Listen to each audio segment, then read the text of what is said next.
जरा कल्पना कीजिए, एक सिक्का है जिसे कोई व्यक्ति 100 बार उछालता है। एक बार उछालने का कोई खास मतलब नहीं है, लेकिन 100 बार उछालने के बाद कुछ पैटर्न, तरीके जरूर सामने आते हैं।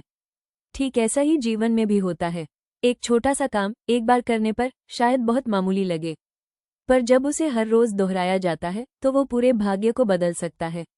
आज हम बात कर रहे हैं निरंतरता, कंसिस्टेंसी की, जो कि सफलता, स्वास्थ्य, धन और यहाँ तक कि खुशी का भी गुप्त रहस्य है। महान दार्शनिक अरस्तू ने कहा था, हम वो हैं जो हम बार बार करते हैं। इसलिए उत्कृष्टता कोई कार्य नहीं बल्कि एक आदत है। निरंतरता क्यों मायने रखती है? सफलता बड़ी छलांगों में नहीं बल्कि छोटे छोटे कदमों से बनाई जाती है। उदाहरण के लिए वॉरेन बफे रातों रात अरबपति नहीं बने। वो 11 साल की उम्र से निवेश कर रहे हैं और उन्होंने एक बार कहा था कि ज्ञान इसी तरह काम करता है।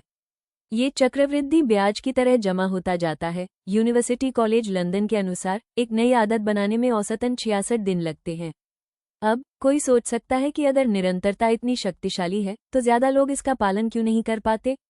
लोग निरंतरता से चूक क्यों जाते हैं? दरअसल हम तुरंत परिणाम की उम्मीद करते हैं। आज की दुनिया डोपामिन ड्रिवन है। सोशल मीडिया, फास्ट फूड आदि से हमें तुरंत संतुष्टि चाहिए। बिल गेट्स ने कहा था, ज्यादातर लोग इस बात का अधिक अनुमान लगाते हैं कि वे 1 साल में क्या कर सकते हैं और इस बात का कम अनुमान लगाते हैं कि वे 10 साल में क्या कर सकते हैं। अध्ययनों से पता चलता है कि 80% नए साल के संकल्प फरवरी तक टूट जाते हैं। थॉमस एडिसन ने कहा था, मैं असफल नहीं हुआ हूँ, मैंने तो बस 10,000 ऐसे तरीके खोज लिए हैं जो काम नहीं करते हैं। उन्होंने भी बल्ब का आविष्कार एक बार में नहीं किया था, ये डेली परसिस्टेंस का परिणाम था। तो अगर निरंतरता इतनी मुश्किल है तो इसे हासिल करने का फॉर्मूला क्या है? निरंतरता का फॉर्मूला छोटा शुरू करें। उदाहरण के लिए जिम में 2 घंटे बिताने के बजाय हर दिन 10 पुशअप्स करें। जेम्स क्लियर ने अपनी किताब एटॉमिक हैबिट्स में कहा है, आदतें आत्म सुधार का चक्रवृद्धि ब्याज होती हैं। लक्ष्य नहीं, सिस्टम बनाएं। लक्ष्य दिशा देता है जबकि सिस्टम परिणाम बनाता है। जैसे ये कहने के बजाय कि मैं इस साल 50 किताबें पढ़ूंगा, ये कहें कि मैं हर रात 10 पेज पढ़ूंगा। प्रगति पर नजर रखें। हैबिट ट्रैकर, जर्नल आदि का उपयोग करें। डोमिनिकन विश्वविद्यालय के एक अध्ययन से पता चला है कि जो लोग अपनी प्रगति को ट्रैक करते हैं उनके लक्ष्यों को प्राप्त करने की संभावना 42% अधिक होती है। माहौल व्यवहार को आकार देता है। यदि कोई अभ्यास करना चाहता है तो अपनी गिटार को बिस्तर के पास रखें। जेम्स क्लियर ने यह भी कहा था, आप अपने लक्ष्यों के स्तर तक नहीं उठते हैं बल्कि आप अपने सिस्टम के स्तर तक गिर जाते हैं।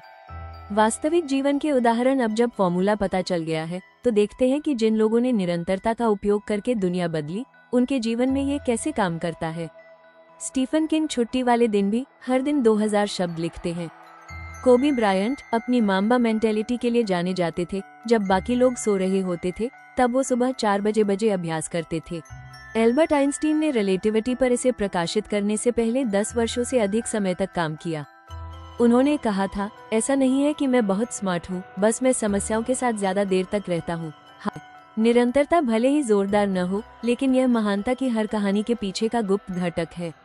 यदि कोई अपना जीवन बदलना चाहता है तो कल का इंतजार न करे, आज ही शुरू करे, छोटा शुरू करे और निरंतर बना रहे।